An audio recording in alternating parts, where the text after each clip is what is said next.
First চ্যাপ্টারে basically economics এর definition দেখব। ইকোনমিক্স এর দুটো ব্রাঞ্চ আছে, মাইক্রো ইকোনমিক্স যেটা আমাদের এই কোর্সের নাম, এবং ম্যাক্রো ইকোনমিক্স আছে। ম্যাক্রো ইকোনমিক্স এর নাম শুনেছেন? ম্যাক্রো ইকোনমিক্স, আপনি যে বললেন মাইক্রোটা হচ্ছে ক্ষুদ্র বা ছোট পার্সপেক্টিভ থেকে, আর ম্যাক্রোটা হচ্ছে একটু ব্রডার পার্সপেক্টিভ থেকে। হ্যাঁ, দেন আমরা আমাদের কিছু রিসোর্স সম্পর্কে জানবো, এবং ইকোনমিক্স এর 10টা প্রিন্সিপাল আছে, যে 10টা প্রিন্সিপালের উপর বেস করে একটা দেশের ইকোনমি কি করা হয়, রান করা হয়। আমরা সেই প্রিন্সিপালস গুলো দেখবো। এই সবগুলো বিষয় নিয়ে আমাদের ফার্স্ট চ্যাপ্টার। সো ফার্স্ট স্লাইডটা আমরা একটু দেখি।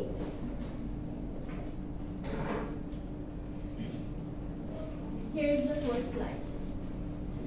ইকোনমিক্স এর ডেফিনিশন পড়ার আগে আপনাদের জানতে হবে ইকোনমিক রিসোর্স গুলা কি। যেহেতু আমরা এটা বুঝতেই পারছি যে ইকোনমিক্সে কি করা হয়, রিসোর্স অ্যালোকেট করা হয়, ঠিক আছে? কিন্তু রিসোর্স গুলা কি বা ইকোনমিক রিসোর্স কাকে বলে? Look at the definition. Basic items that are used in all types of production including natural capital and human resources. একটা প্রোডাকশনে আমরা নরমালি ইকোনমিক্স এর ক্ষেত্রে চিন্তা করি কি প্রোডাকশনের দিক থেকে, কি ধরনের প্রোডাকশন, যে কোনো ধরনের উপাদান বা যে কোনো ধরনের প্রোডাকশন হতে পারে। গার্মেন্ট ফ্যাক্টরিতে প্রোডাকশন হচ্ছে, এগ্রিকালচারাল প্রোডাকশন হচ্ছে, সার্ভিস, যে সার্ভিসগুলো প্রোডিউস করা হয় সেগুলোও কিন্তু কি কাইন্ড অফ প্রোডাকশন, সার্ভিসকে উৎপাদন করতে হয়, ঠিক আছে? যত ধরনের প্রোডাকশন আছে প্রত্যেকটা প্রোডাকশনে যেই আইটেমস গুলো ইউজ করা হয়, বেসিক যে আইটেমস গুলো ইউজ করা হয় সেগুলোকে কি বলা হয়, কি বলে? Economic resources. আর ইকোনমিক রিসোর্সেস কি কি আছে সবাই বলেন? Natural capital and human resources. That means যত ধরনের প্রোডাকশন আছে সেখানে বেসিক যে আইটেমস গুলো ইউজ করা হয় সেগুলোকে আমরা কি বলবো? ইকোনমিক রিসোর্সেস, ঠিক আছে? এখন দেখেন ন্যাচারাল রিসোর্স কি, কয়েকটা एग्जांपल দেন তো, এখান থেকে দেখতে দিব না, বলেন। ন্যাচারাল রিসোর্স কি, কয়েকটা एग्जांपल দেন তো, এর মাঝে দেখতে পাচ্ছেন না। খনিজ লৌহ, হ্যাঁ, আর গ্যাস, হ্যাঁ, এগুলো আমাদের কি ন্যাচারাল রিসোর্স एग्जांपल দিয়েছেন। এখন ন্যাচারাল রিসোর্সটা কি, কাকে বলে বলেন তো? প্রকৃতি থেকে আমরা যেটা পাচ্ছি, যেটা কি প্রাকৃতিকগতভাবে আমাদের কি আমাদের হাতে আমরা পাচ্ছি, যেটার জন্য কোনো প্রসেসিং এর প্রয়োজন হচ্ছে না আমাদের। ফর এক্সাম্পল একটা গাছ থেকে কোনো একটা ফ্রুট যদি আমরা নেই, সেটাকে আমাদের কোনো প্রসেসিং এর প্রয়োজন হয়? যদি কোনো প্রসেসিং হয়ে যায় সেটা কিন্তু আর ন্যাচারাল থাকে না। কি হবে? সরাসরি আমরা নেচার থেকে যেই উপাদানগুলো পাচ্ছি সেগুলোকে আমরা কি বলবো? Natural resources. সবাই খাতা বের করবেন, ইচ এন্ড এভরিওয়ান খাতা বের করবেন এবং পয়েন্টগুলো নোট ডাউন করবেন, এবং আমি যেভাবে এক্সপ্লেইন করছি সেই এক্সপ্লেনেশনগুলো নোট ডাউন করবেন। তাহলে কি হবে? ফার্দার আপনাদের স্টাডি করাটা ইজি হয়ে যাবে।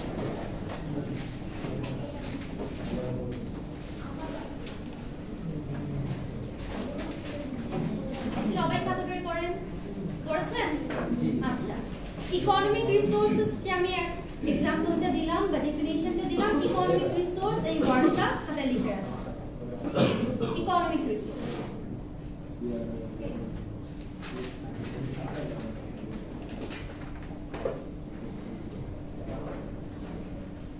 ডেফিনিশনটা লিখতে হবে না, ইকোনমিক রিসোর্সের পাশ দিয়ে 1 2 3 দিয়ে ন্যাচারাল ক্যাপিটাল এন্ড হিউম্যান রিসোর্সেসটা লিখেন।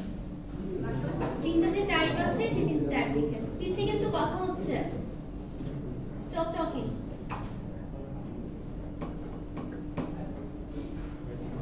তিনটা রিসোর্স লিখেন। আচ্ছা, এখন আমরা ন্যাচারাল রিসোর্সটা একটু দেখি। দেখেন natural resource definition ta dekhen, the natural resources used in production including land, raw materials and natural resources. আচ্ছা, land তো বুঝতে পারছেন, বারে বারে কিন্তু একটা ওয়ার্ড আসছে, প্রোডাকশন। প্রোডাকশন কোথায় করব আমরা? ওপেন প্লেসে কি করা যাবে? এটার জন্য একটা স্পেসিফিক ল্যান্ড লাগবে না, ওন করতে হবে না একটা ল্যান্ড। ওই ল্যান্ডটা হচ্ছে একটা ন্যাচারাল রিসোর্স, সেখানে কি কোনো প্রসেস করা হয়? প্রসেস যখন আমরা বিল্ডিংটা উঠাবো বা ফার্দার কাজে ইউজ করব, সেইটা হবে প্রসেসড কোনো একটা অ্যাসেট। কিন্তু বেসিক যখন ল্যান্ডটা ফাঁকা থাকবে, জমিটা যেটা থাকবে সেটা ন্যাচারাল না, সেটা কিন্তু আমরা প্রকৃতি থেকেই পাচ্ছি। এই ল্যান্ডের জন্য কি ন্যাচারাল রিসোর্স। র ম্যাটেরিয়ালস বলতে কি কি কি কি হতে পারে? এই যে আপনারা যে বললেন প্রাকৃতিক গ্যাস হতে পারে, খনিজ যে সম্পদ সেগুলো হতে পারে। র ম্যাটেরিয়ালস কোন একটা পণ্য উৎপাদন করার জন্য আমাদের একদম মূল যে উপাদানটা দরকার সেটাকে আমরা কি বলবো? র ম্যাটেরিয়ালস। আপনারা ম্যাক্সিমামই, আমি এটা মানে মনে করছি যে আপনারা ম্যাক্সিমামই বিজনেস স্টাডিজ এর স্টুডেন্ট, রাইট? আপনারা তো বিবিএ তে এসেছেন। আপনারা ইনভেন্টরি বা মজুদ পণ্যের অঙ্ক করেছিলেন না? অ্যাকাউন্টিং এ ম্যাথস করেছিলেন না? সেখানে আমরা র ম্যাটেরিয়ালস বা র ম্যাটেরিয়ালস এর বাংলাতে কি জানা ছিল? কাঁচামাল। এক্স্যাক্টলি, কাঁচামাল আমরা শুরুতেই কাঁচামালটা লিখতাম না? এটাই কিন্তু হচ্ছে ইংলিশে র ম্যাটেরিয়ালস। র ম্যাটেরিয়ালস এর কয়েকটা एग्जांपल দেন তো, এগুলো বাদে। যন্ত্রপাতি র ম্যাটেরিয়ালস। এক্স্যাক্টলি। হ্যাঁ, উনি ভালো একটা एग्जांपल দিয়েছে, এটা নিয়ে আমি একটু বাড়িয়ে দিচ্ছি एग्जांपलটা। সেটা হচ্ছে আপনারা ম্যাক্সিমামই কাপড় যে পরে আছেন, গার্মেন্টস যে পরে আছেন, এইটা কি থেকে হয়? এটা র ম্যাটেরিয়াল কি? কাঁচামাল। তুলা থেকে সুতা হয়। তুলা কিন্তু ওয়ান ফর্ম অফ র ম্যাটেরিয়াল ফর গার্মেন্ট ইন্ডাস্ট্রি। আরো বিভিন্ন ধরনের র ম্যাটেরিয়ালস কিন্তু আছে, ঠিক আছে? হ্যাঁ, পাট দিয়ে হয়, তুলা দিয়ে হয়, যাই হোক। কিন্তু আমরা যে জামা কাপড় বানাচ্ছি এটার জন্য র ম্যাটেরিয়াল হিসেবে কি ইউজ করা হয়? তুলাটা ইউজ করা হয়। তুলা থেকে সুতা হচ্ছে, ঠিক আছে? এখানে র ম্যাটেরিয়ালস, এই যে তুলা কি আমাদের কোনো প্রসেস করতে হয়? এটা আমরা প্রকৃতি থেকে পাচ্ছি না, এই জন্য এটাকে আমরা কি বলবো? র ম্যাটেরিয়ালস বলবো। এবং অন্য যে ন্যাচারাল রিসোর্সেস আপনারা যেগুলো एग्जांपल দিয়েছেন, খনিজ সম্পদ, সেগুলো ন্যাচারাল রিসোর্সেস এর মধ্যে ইনক্লুডেড। এই পয়েন্টে কোনো প্রবলেম আছে? বিদ্যুৎ কি কিরকম রিসোর্স? বিদ্যুৎ হ্যাঁ, এটা কিছু প্রসেস করা লাগছে। আমি বলছি কি, যেগুলো আপনাদের একদম মানে বেসিক যে এটা র যে আইটেমটা, সেটা যখন আমরা থেকে নেচার থেকে পাবো, সেটাকে আমরা বলবো ন্যাচারাল রিসোর্সেস। যেটা একটু প্রসেসিং এ যাবে সেটা কিন্তু ন্যাচারাল রিসোর্স থাকে না। আচ্ছা, ক্যাপিটাল রিসোর্স কি তাহলে? মূলধন। ক্যাপিটালের বাংলা হচ্ছে মূলধন, কিন্তু ক্যাপিটালটা কি? বিল্ডিং, চেয়ার, আমাদের যা আছে, আমাদের সম্পদ। হ্যাঁ, আমরা যদি স্কলারস এর एग्जांपल দিয়ে বলি, এটার ল্যান্ডটা হচ্ছে এটা র ম্যাটেরিয়াল ন্যাচারাল রিসোর্স ছিল। আমরা এখন যা চোখে দেখতে পাচ্ছি সবকিছুই কি আমাদের ক্যাপিটাল বা আমাদের অ্যাসেট, রাইট? সবকিছু অ্যাসেট। আমাদের যে বিল্ডিং দেখছেন, চেয়ার টেবিল দেখছেন, এখানে টেলিভিশন আমরা পড়তে পারছি, এই সবকিছু আমাদের কি capital resource. Look at the definition, the processed materials. একটু আগে ছিল কি ন্যাচারাল রিসোর্স ছিল, সেটা কিন্তু প্রসেসড ছিল না।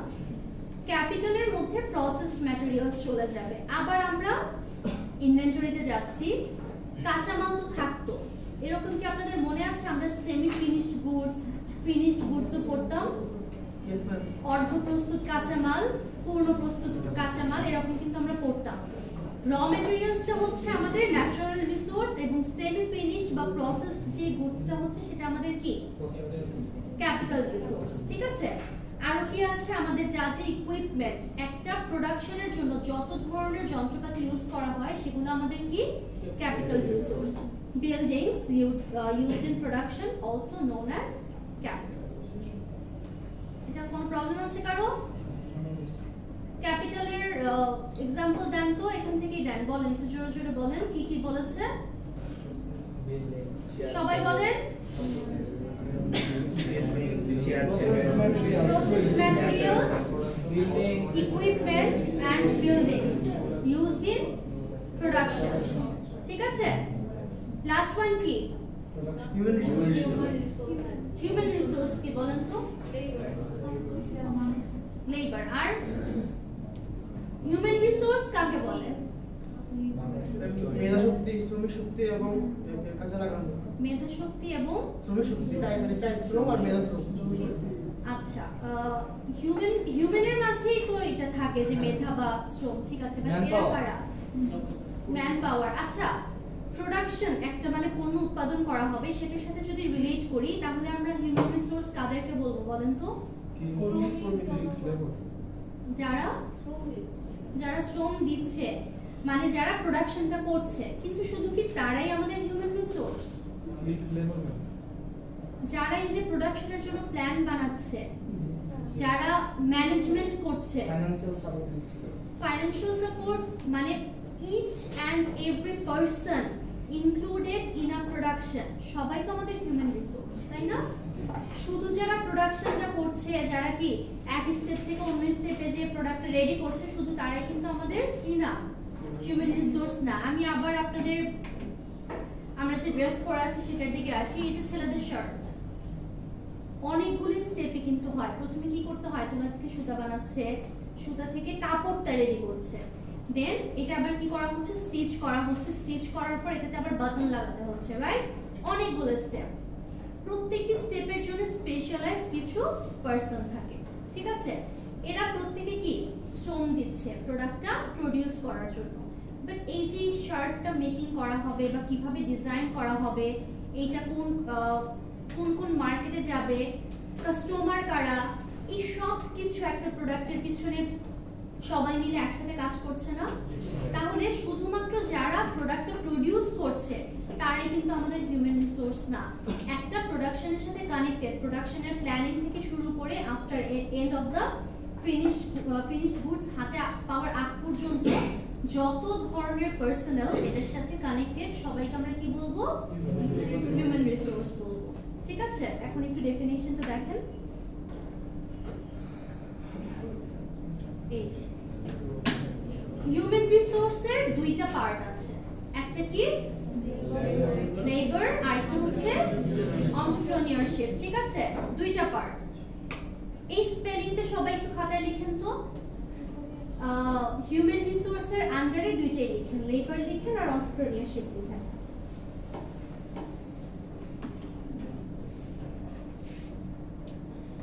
সবাই একবার এই স্পেলিংটা ভালোভাবে দেখবেন।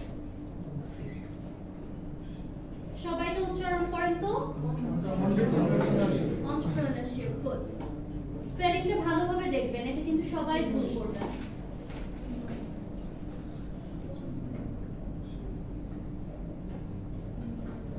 আচ্ছা, তাহলে লেবার কারা? এই যে এক্সাম্পল দিলাম না, যে শার্টটা প্রোডাকশনের সাথে যারা একদম ডাইরেক্টলি রিলেটেড, হাতে মেক করছে, তারা কি? তারা লেবার। আর তাহলে এন্টারপ্রেনিউর কারা? ওই যে বললাম প্ল্যানিং করছে, এভরিথিং প্ল্যানিং ম্যানেজমেন্টের সাথে যারা কানেক্টেড তারা কি? এন্টারপ্রেনিউর। এদের কাজটা কি? এরা একটা প্রোডাকশনের ইনিশিয়েটিভ নেবে, তারা রিস্ক নিবে, তারা ইনোভেশন করবে, তারা নতুন কিছু নিয়ে আসবে যেটা প্রোডাকশনের জন্য প্রয়োজন। আচ্ছা, একই ধরনের ডিজাইন দিনের পর দিন কি চলতে থাকে? তাহলে কি কাস্টমার গ্র্যাব করে রাখা পসিবল হয়? হয় না। তাহলে এন্টারপ্রেনিউরদের কাজ কি? তারা প্রতিনিয়ত নতুন কিছু নিয়ে আসবে, যে ইনিশিয়েটিভ নিবে নতুন কোনো প্রোডাক্ট নিয়ে আসার জন্য। তারা কি করবে? ইনোভেশন করবে, এবং নতুন একটা প্রোডাক্ট আনার সাথে সাথে সেটা মার্কেটে রান করবে কিনা এটা কি তারা শিওর থাকে? তারা কি করে? এর জন্য রিস্ক নেয়, তারা রিস্ক নিবে। হ্যাঁ, মার্কেট অ্যানালাইসিস করবে, সবকিছু দেখার পরেও তাদের কি করতে হবে? প্রোডাক্টটা মার্কেটে দিতে হবে, তাদের রিস্ক নিতে হবে প্রোডাক্টটা প্রোডিউস করার জন্য। উইদাউট রিস্ক কোন একজন এন্টারপ্রেনিউর সাকসেসফুল কিন্তু হতে পারে না। তাহলে আমরা ইকোনমিক রিসোর্সেস কয় ধরনের পেয়েছি? 3 ধরনের। কি কি? Natural, capital, human. হিউম্যানকে কয় ভাগে ভাগ করা যাচ্ছে? কি কি? Labour and entrepreneur. এই পর্যন্ত কারো কোনো সমস্যা আছে? শিওর? পরের স্লাইডে যাব। ঠিক আছে।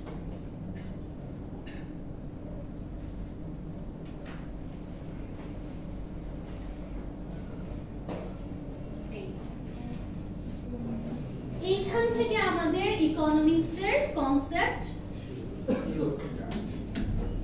প্রথম ওয়ার্ডটা কি? কার কার অজানা এই ওয়ার্ডটা? কে কে জানে না? আজকে প্রথম শুনছেন স্কারসিটি। বি অনেস্ট, না জানাটাই স্বাভাবিক। স্কারসিটি, ঠিক আছে। লিমিটেড, এই ওয়ার্ডটা কি সবাই জানেন? লিমিটেড, আমরা স্কারসিটির সিনোনিমাস লিমিটেড ইউজ করতে পারি। মানে কি কোনো একটা জিনিস লিমিটেশনে আছে। স্কারসিটি দেখেন, the limited nature of societies resources. এই যে তিন ধরনের রিসোর্স বললাম, প্রত্যেকটা রিসোর্সের নেচার হচ্ছে এগুলো কি লিমিটেড, এগুলো সীমিত। এই যে ন্যাচারাল রিসোর্সের কথা বললাম, এগুলো কি আনলিমিটেড আছে? লিমিটেড। দেন ক্যাপিটাল, ক্যাপিটাল কি আনলিমিটেড? এটাও কিন্তু লিমিটেড। হিউম্যান রিসোর্স, এটাও কি unlimited? No, it's also limited. তার মানে কি প্রত্যেকটা রিসোর্স বা প্রত্যেকটা সম্পদের এই যে লিমিটেড, এই যে নেচারটা, এটাকে আমরা কি বলবো?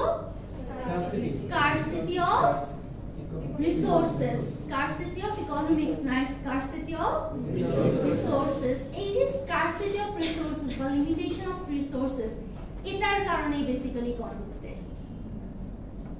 ঠিক আছে? যদি আনলিমিটেড রিসোর্স থাকতো তাহলে কিন্তু ইকোনমিক্সের কোনো প্রয়োজন ছিল না, সবাইকেই দিয়ে দিত, ভাগ করে দিত, কারো কোনো কমতি থাকতো না, কোনো জায়গায় কোনো কিছু ল্যাকিংস থাকতো না, সবাইকেই ডিস্ট্রিবিউট করা যেত।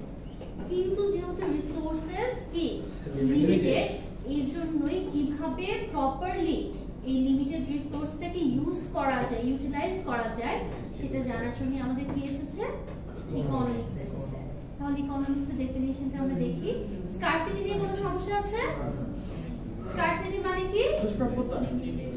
দুষ্প্রাপ্যতা। হ্যাঁ, এটার ডেফিনিশনটা কি তাহলে?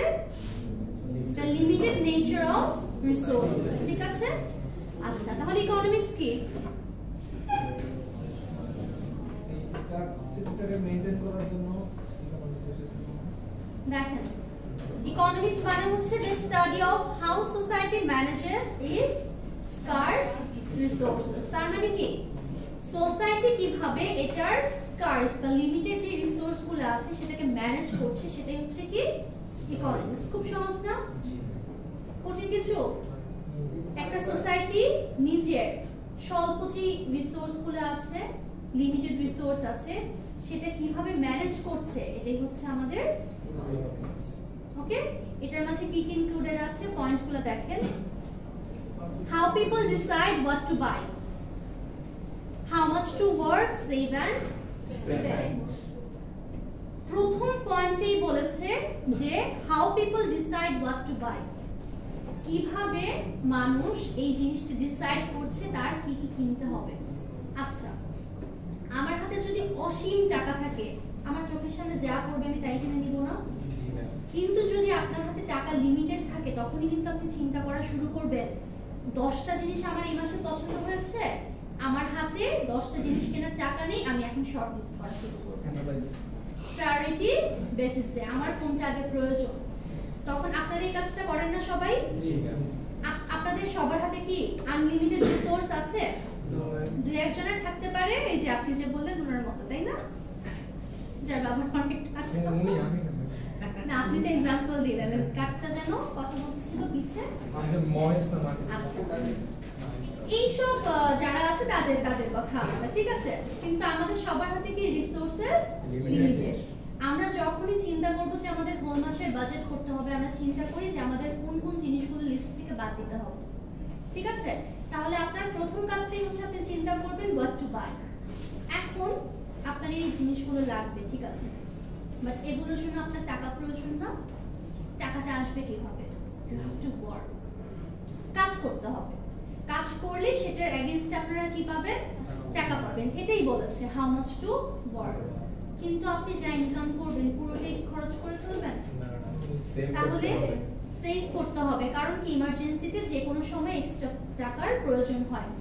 তার মানে ইকোনমিক্সের প্রথমেই আপনার যে কাজটা করতে হবে, আপনার জানতে হবে আপনার কি কেনার প্রয়োজন, সেটা কেনার জন্য আপনার কতটুকু কাজ করতে হবে, কতটুকু ইনকাম করতে হবে, এবং সেই ইনকাম থেকে আপনি কত টাকা খরচ করবেন এবং কত টাকা সেভ করবেন। নেক্সট পয়েন্ট কি? How firms decide how much to produce, how many workers to hire. আচ্ছা, এটা একটু এক্সপ্লেইন করি, সবাই একটু বোঝার চেষ্টা করেন। আমরা তো প্রোডাকশন শুরু থেকেই দেখে এসেছি। প্রত্যেকটা অর্গানাইজেশন প্রোডাকশনের আগে ডিসাইড করে না যে তাদের কতটুকু প্রোডিউস করতে হবে। তাদের ডিমান্ড যদি 100 ইউনিটস অফ প্রোডাক্ট থাকে এবং তারা যদি 200 প্রোডিউস করে ফেলে, তাহলে 100 এক্সট্রা তাদের ইনভেন্টরি করে রেখে দিতে হবে না? ইনভেন্টরি কি ওপেন প্লেস ইনভেন্টরি করে রাখে? একটা স্টোর রুম প্রয়োজন হয় না? ওই স্টোর রুমের কস্টিং আছে না? কস্টিংটা যতদিন ওই ইনভেন্টরি ওখানে এক্সট্রা পড়ে থাকবে ততদিন কিন্তু পে করতে হবে। তাহলে কি করা যাবে না? বেশি প্রোডিউস করে ফেলা যাবে না। অনেক রকম চিন্তা করতে পারে, আচ্ছা ঠিক আছে, যে কোনো সময় ডিমান্ড হাই হতে পারে, বেশি প্রোডাকশন করে রাখলাম, লস কোথায়? অনেক লস আছে। প্রোডাকশনের জন্য টাকার প্রয়োজন, এক্সট্রা প্রোডাকশনের জন্য এক্সট্রা টাকার প্রয়োজন। যখন সেটা স্টোর করে রেখে দিবেন, স্টোরেজের জন্য কি করতে হয়? টাকার প্রয়োজন হয়। এটা একটা প্রবলেম। আবার যদি কম হয়ে যায় প্রোডাকশন, ডিমান্ড আপনার 100, আপনি উৎপাদন করে ফেলেছেন 50 ইউনিটস অফ প্রোডাক্ট, আপনি তাহলে আপনার 50 জন কাস্টমার হারিয়ে ফেলবেন না? এরা কি আর ইন ফিউচার আপনার কাছে আসবে যদি অন টাইম সার্ভিস না পায়? আসবে না। এরা কি আপনার অল্টারনেটিভ যে কম্পিটিটর আছে তাদের কাছে সুইচ করবে। এই জন্য জানতে হবে হাউ মাচ টু প্রোডিউস, এবং এই প্রোডাকশনটা কারা করবে? ওয়ার্কার্সরা করবে না? আগে জানতে হবে কতটুকু আমরা প্রোডাকশনে যাব, দেন ডিসাইড করব এই প্রোডাকশনের জন্য আমার কতটুকু ওয়ার্কার্স প্রয়োজন, তাদেরকে আমি হায়ার করে নিয়ে আসব। লাস্ট ওয়ান হচ্ছে how society decides how to divide it's resources between national defence, consumer goods, protecting the environment and other things. এইখানে লাস্ট পয়েন্টে বলেছে কিভাবে আমরা রিসোর্সেসটা এখন ডিস্ট্রিবিউট করব। এটা সোসাইটি ডিসাইড করবে যে কতটুকু আমাদের ন্যাশনাল ডিফেন্স বলতে কি বোঝাচ্ছে? আমাদের বিভিন্ন প্রতিরক্ষায়, দেশের জাতীয় প্রতিরক্ষার জন্য বিভিন্ন রিসোর্সের প্রয়োজন হয়। দেন কনজিউমার গুডস, সাধারণ যে মানুষ, কনজিউমার গুডস বলতে কি বোঝাচ্ছে? ভোগ্য পণ্য, রাইট? কনজিউমার গুডস কতটুকু আছে সেটা কিন্তু দেশের অনেক বড় একটা খাত। এই কনজিউমার গুডস কিন্তু প্রোডাকশন করতেই চলে যায়, রাইট? আমাদের দেশ কি ওভার পপুলেটেড একটা কান্ট্রি, কনজিউমার গুডস এর সংখ্যা কিন্তু অনেক বেশি, এখানেই বিশাল একটা পোরশন চলে যায়। And the last one is protecting environment. শুধু ইকোনমি যে আমরা কনজিউম করব এতটুকুর মধ্যে সীমাবদ্ধ না, আমাদের এনভায়রনমেন্টের কথাও কি করতে হবে? চিন্তা করতে হবে। তার মানে লাস্ট যে পয়েন্টটা, এটা কিন্তু আপনাদের ফুল ইকোনমিটা কভার করে ফেলেছে। কি করতে হবে? এনভায়রনমেন্টের দিকে খেয়াল রাখতে হবে, কনজিউমার গুডস এর কথাও ডিসাইড করতে হবে, এন্ড ন্যাশনাল ডিফেন্সের কথাও চিন্তা করতে হবে। তাহলে আপনাদের ফুল ইকোনমিক্সটা একটা রাউন্ড একটা শেপ বা একটা কভার আপে চলে আসবে। ঠিক আছে? এইটা হচ্ছে আপনাদের ফুল ইকোনমিক্সের কনসেপ্ট। কয়টা বাজে? আর 12 মিনিটস এর মতো বাকি। আমি জাস্ট একদম ইন শর্ট আপনাদের মাইক্রো ইকোনমিক্স আর ম্যাক্রো ইকোনমিক্স এর কনসেপ্টটা দিয়ে দিচ্ছি, তাহলে আমাদের এই স্লাইডটা শেষ হয়ে যাবে।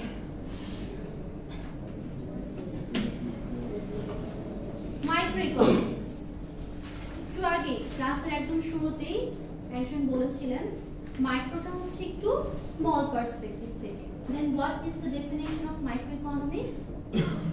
The branch of economics that focuses on the behavior of individual participants in various markets. Microeconomics হচ্ছে individual perspective. ঠিক আছে? একটা মার্কেটে, মার্কেট কি বলেন তো? একটার সাথে আরেকটা কানেক্টেড। বলেন তো মার্কেট কি? মার্কেট বাজার। আচ্ছা, যদি একটু এক্সাম্পল দিয়ে বলতেন, অনেক ধরনের দোকান একসাথে থাকে যেখানে, তার মানে কি মার্কেট একটা প্লেস, রাইট? যেখানে কি করা হয়? সেল করা হয়, পারচেজ করা হয়। তার মানে মার্কেট কি একটা প্লেস? প্লেস না? কোন প্লেস ছাড়া আপনারা কিভাবে ক্রয় বিক্রয় করবেন, right? Platform. Totally wrong concept. Market is not a place. Market কখনো একটা স্পেসিফিক প্লেস না। এই যে আমি এখানে দাঁড়িয়ে আছি না, this place can also be a market. কিভাবে? এটা মনে রাখবেন, আপনাদের সব সময় যে বিবিএর স্টুডেন্ট না, এটা খুব বেসিক কোশ্চেন, এটা আপনাদের ওপেনলি করা হবে যখন আপনারা ইন্টারভিউ দিবেন বা ভাইভা দিবেন, তখন আপনাদের এই কোশ্চেনটা করা হবে। মার্কেট হচ্ছে a set of potential buyers and sellers. A set of potential buyers and sellers. যে কোনো জায়গায় যদি potential buyer থাকে, seller থাকে, সেটাই হচ্ছে কি মার্কেট। যারা প্রফিটের জন্য কি করছে, একজন প্রোডাক্টটা পারচেজ করে নিচ্ছে, একজন প্রোডাক্টটা সেল করে দিচ্ছে। It can be any place, any platform, anything. এই যে বর্তমান সময়ে অনলাইন বিজনেস অনেক পপুলার হয়ে গেছে, এটা কি আমরা অনলাইনে সবকিছু করছি না, আমাদের কি কোনো আলাদা প্লেসে যেতে হচ্ছে? তাহলে এটা কি একটা মার্কেট না? এটাও কিন্তু একটা মার্কেট। আমরা মনে করি কি নরমালি মার্কেট বলতে বোঝায় কোনো একটা শপিং মল বা আমরা দৈনন্দিন যে বাজার করতে যাই সেরকম একটা বাজার, নো, সেটাও মার্কেট। কারণ কি ওখানে পটেনশিয়াল বায়ার সেলার্স আছে। যে কোনো প্ল্যাটফর্ম, যে কোনো সিচুয়েশন, যে কোনো জায়গায় কি হতে পারে, মার্কেট হতে পারে, যদি সেখানে কারা থাকে, বায়ার্স এন্ড সেলার্স থাকে। তাহলে মাইক্রো ইকোনমিক্সে বলেছে যে ইন্ডিভিজুয়ালরা আপনার ডিফারেন্ট মার্কেটে কি ধরনের বিহেভিয়ার করছে, এই ইন্ডিভিজুয়াল পার্সপেক্টিভ থেকে যখন আমরা চিন্তা করব, সেটা কি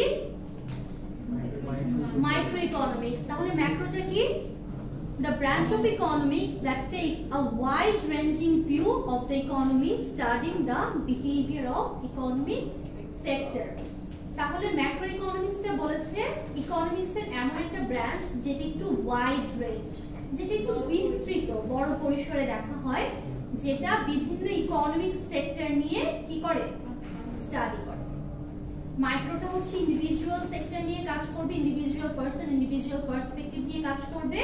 আর ম্যাক্রোটা কি, একটা ওয়াইড রেঞ্জিং ইকোনমিক বিভিন্ন সেক্টরস নিয়ে কাজ করবে। Any confusion? বুঝতে পারেননি এরকম কিছু আছে? ঠিক আছে, this is the end of this class. আর নেক্সট ক্লাসে আমরা আমাদের যে 10টা প্রিন্সিপালস আছে সেটা থেকে স্টার্ট করব।